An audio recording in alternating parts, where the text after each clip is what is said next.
Wallahi sai ka bar gadi a gidan nan. Sai a koma ƙauye a dinga shan miyan kuka. Dan Allah. Hey.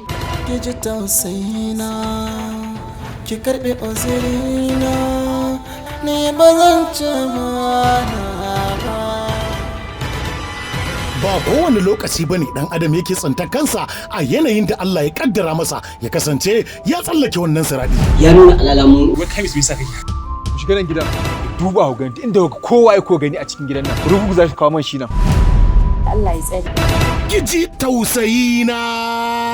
In mun duba mun cewa ko ina ba su bari sun dawo cikin dare mu je mu ragargaza duk wanda ke cikin gidan. Gidanka ne ma.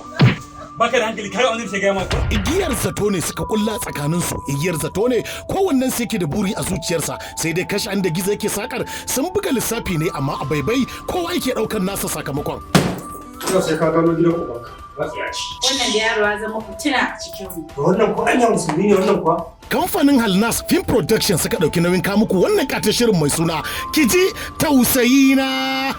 Shirin Hamis Lawal Nas da umarni Aminu Rabiu Nas Funtuwa. Kiji Tausayina. Ina ji a jiki. Ba za ka samu.